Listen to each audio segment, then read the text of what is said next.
ಈ ವಾರದಲ್ಲಿ ಸರಿಯಾಗಿ ನಾನು ವಿಡಿಯೋನೇ ಶೂಟು ಮಾಡ್ಕೊಂಡಿಲ್ಲ, ಅಪ್ಲೋಡ್ ಮಾಡಿಲ್ಲ. ಯಾಕೆ ಅಂತಂದ್ರೆ ಏನೋ ಒಂಥರ ನನ್ಗೆ ಲೋನ್ಲಿ ಫೀಲ್ ಆಗ್ತಾ ಇತ್ತು.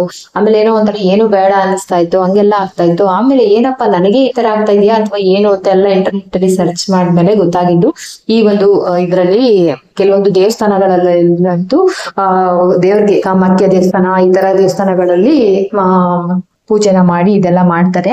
ನಾನೊಬ್ಬಳಿಗೆ ಅಲ್ಲ, ಹೆಣ್ಮಕ್ಳಿಗೆ ತುಂಬಾ ಜನಕ್ಕೆ ಈ ತರ ಲೋನ್ಲಿ ಫೀಲ್ ಆಗಿದೆ. ಮತ್ತೆ ಏನು ಬೇಡ, ಏನು ಊಟ ಮಾಡೋದು ಗೊತ್ತಾಗ್ತಾ ಇಲ್ಲ, ಯಾಕೆ ಹಿಂಗ ಆಗ್ತಾ ಇದೆ ಗೊತ್ತಾಗ್ತಾ ಇಲ್ಲ, ಹಾರ್ಮೋನಲ್ಲಿ ಬ್ಯಾಲೆನ್ಸ್ ಆಗ್ತಾ ಇದೆ ಅದು ಗೊತ್ತಾಗ್ತಾ ಇಲ್ಲ, ಈ ತರ ಎಲ್ಲ ಆಗ್ತಾ ಇರುತ್ತೆ. ಹಂಗಾಗಿ ನಾನು ಒಂದು ವಾರದಿಂದ ಅಯ್ಯೋ ಇನ್ನ 15 ದಿನ ಒಂದ್ ತಿಂಗಳು ಯಾವ ಮೊಬೈಲೇ ಮುಟ್ಟೋದ್ ಬೇಡ ಅಂತ ಆತರ ಡಿಸೈಡ್ ಮಾಡ್ಕೊಂಡಿದ್ದೆ. ಆಮೇಲೆ ನನ್ನ ಸಿಸ್ಟರ್ಸು ವಸಂತ ಸಿಸ್ಟರ್ ಆಗಿರ್ಬೋದು ಅಥವಾ ಪವಿ ಇವರೆಲ್ಲಾನು ಕೂಡ ಹಳೆ ವಿಡಿಯೋಗೆ ಹೋಗ್ಬಿಟ್ಟು ಕಮೆಂಟ್ ಮಾಡ್ತಾ ಇದ್ರಿ, ಯಾಕೆ ವಿಡಿಯೋ ಬರ್ತಾ ಇಲ್ಲ, ನಾವು ನೋಡಿದ್ವಿ ಚಾನೆಲ್ಗೆಲ್ಲ ಹೋಗಿ ಸರ್ಚ್ ಮಾಡಿದ್ವಿ ಬರ್ತಾ ಇಲ್ಲ, ಯಾಕೆ ಏನಾಯ್ತು ಅಂತೆಲ್ಲ ಕೇಳ್ತಾ ಇದ್ರಿ.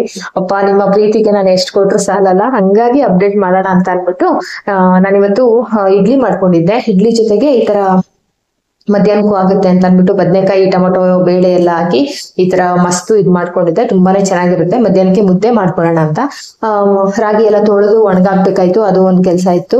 ಇವಾಗಂತೂ ಗಾಳಿ ಜಾಸ್ತಿನೇ ಬರ್ತಾ ಇದೆ, ಹಂಗಾಗಿ ಇವಾಗ ಇಡ್ಲಿ ಬ್ಯಾಟರ್ನ ರೆಡಿ ಮಾಡಿದ್ನಲ್ವಾ, ಇಷ್ಟೊಂದು ಜಾಸ್ತಿ ಮಾಡ್ಬಿಟ್ಟಿದ್ದೆ. ಹಂಗಾಗಿ ಇನ್ನೊಂದು ಪಾತ್ರೆಗೆ ನಾನು ಶಿಫ್ಟ್ ಮಾಡಿದ್ದೀನಿ. ಅದನ್ನ ಫ್ರಿಜ್ ಅಲ್ಲಿ ಇಟ್ಟು ಎಷ್ಟು ಬೇಕು ಅಷ್ಟನ್ನು ಮಾತ್ರ ಯೂಸ್ ಮಾಡ್ಕೊಳ್ಳೋಣ ಅಂತ ಅನ್ಬಿಟ್ಟು ಇಡ್ಲಿ ಬ್ಯಾಟರ್ಗೆ ನಾನು ಏನೇನು ಯೂಸ್ ಮಾಡಿದೀನಿ ಅಂತ ಅನ್ಬಿಟ್ಟು ನಾನು ಮುಂಚಿನ ವಿಡಿಯೋಗಳಲ್ಲಿ ತಿಳಿಸಿದ್ದೆ. ಪೂರ್ತಿಯಾಗಿ ನಾನು ಏನು ಶೂಟ್ ಮಾಡ್ಕೊಳ್ಳಿಲ್ಲ, ಅಲ್ಲಲ್ಲಿ ಶೂಟ್ ಮಾಡ್ಕೊಂಡಿದ್ದೆ ಅಷ್ಟೇನೆ.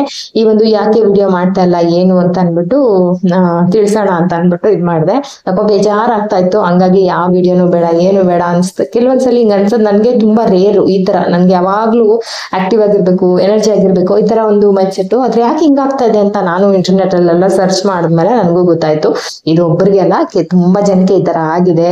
ಏನು ಇಲ್ಲ, ಇದು ಕೆಲವೊಂದ್ ಸೀಸನ್ ಅಲ್ಲಿ ಅನ್ಸುತ್ತಲ್ವಾ ನಮ್ಗೆ, ಆ ತರನೇ ನಮ್ಮ ಒಂದು ಇದಕ್ಕೆ ಬೇಕು, ರೆಸ್ಟ್ ಬೇಕು ಅಂತ ಅನ್ನಿಸ್ತು. ಇದೇನಪ್ಪ ಅನ್ನ ಅಂತಂದ್ರೆ ರಾತ್ರಿ ಅನ್ನಕ್ಕೆ ಮೊಸರು, ನೀರು, ಉಪ್ಪು ಇಷ್ಟನ್ನು ಹಾಕಿ ರಾತ್ರಿನೇ ನಾವು ನೆನೆ ಹಾಕಿ ಬೆಳಿಗ್ಗೆ ತಿನ್ನೋದ್ರಿಂದ ನಮ್ಮ ಗಟ್ ಹೆಲ್ತ್ ತುಂಬಾನೇ ಒಳ್ಳೇದು. ಒಳ್ಳೆ ಬ್ಯಾಕ್ಟೀರಿಯಾ ಫಾರ್ಮ್ ಆಗಿರುತ್ತೆ. ಬೆಳಿಗ್ಗೆ ಎದ್ದ ತಕ್ಷಣ ಖಾರವಾಗಿರೋದನ್ನ ತಿನ್ಬಾರ್ದು, ಹೊಟ್ಟೆ ಹಾಳಾಗುತ್ತೆ ಅಂತ ಹೇಳ್ತಾರೆ. ಸ್ವಲ್ಪ ಒಂದೊಂದ್ ಸ್ಪೂನ್ ಅಷ್ಟು ಇದನ್ನ ತಿಂದು ಆ ನಂತರ ನಮ್ಮ ಬ್ರೇಕ್ಫಾಸ್ಟ್ ನ ತಿನ್ನೋದ್ರಿಂದ ನಮ್ಮ ಆರೋಗ್ಯ ತುಂಬಾನೇ ಚೆನ್ನಾಗಿರುತ್ತೆ. ಬೇಕಾದ್ರೆ ನೀವು ಟ್ರೈ ಮಾಡಿ. ಮುದ್ದೆ ಮುಂಚೆ ಎಲ್ಲ ಮುದ್ದೆನ ಕಿವುಚಿ ತಿಂತಿದ್ವಿ, ಇವಾಗ ಅನ್ನನು ಕೂಡ ನಾವ್ ಈ ತರ ಮಾಡ್ಕೊಂಡು ತಿನ್ಬಹುದು. ನೆನ್ನೆ ಏನಾಯ್ತು, ನೆನ್ನೆ ಎಲ್ಲ ಮೊನ್ನೆ ಇದನ್ನ ಓಪನ್ ಮಾಡ್ಬೇಕಾದ್ರೆ ಗ್ಲಾಸ್ ಹಂಗೆ ಕೆಳಗಡೆ ಕಳ್ಚಿ ಬಿತ್ತು. ಅದೊಂದನ್ನ ಕಟ್ ಮಾಡಿಸ್ಕೊಂಡ್ ಬರ್ಬೇಕು.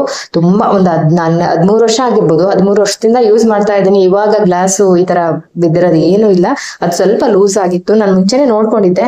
ನಂಗೆ ಈ ಪ್ಲೇಟು ನನ್ನ ಹತ್ರ ಸ್ಟೀಲ್ ಇದೆ, ಆದ್ರೂ ನೋಡಿ ಈ ಎಡ್ಜಸ್ ಅಲ್ಲೆಲ್ಲ ಒಂಥರ ಬ್ಲಾಕ್ ಆಗುತ್ತಲ್ವಾ, ಅದೆಲ್ಲ ಒಂಥರ ಇದಾಗುತ್ತೆ. ನಂಗೇನೋ ಆತರ ಇಷ್ಟನೇ ಆಗಲ್ಲ. ಇದು ಮೊದ್ಲು ಇದನ್ನ ಚೇಂಜ್ ಮಾಡ್ಬೇಕು ಅಂತ ಹೇಳ್ಕೊಂಡು ಇವಾಗ ಹೀರೆಕಾಯಿ ಎಲ್ಲ ಹಾಕಿ ಉಪ್ಸಾರು ಅಥವಾ ಏನಾದ್ರು ಮಸ್ಕಾಯಿ ಮಾಡೋಣ ಹೀರೆಕಾಯ್ದು ಅಂತ ಅನ್ಬಿಟ್ಟು ಎಲ್ಲಾನು ಬಿಡಿಸಿ ಇಟ್ಕೊಳ್ಳೋಣ ಅಂತ ಇವಾಗ್ಲೇ ರೆಡಿ ಮಾಡ್ಕೊಳ್ತಾ ಇದ್ದೀನಿ.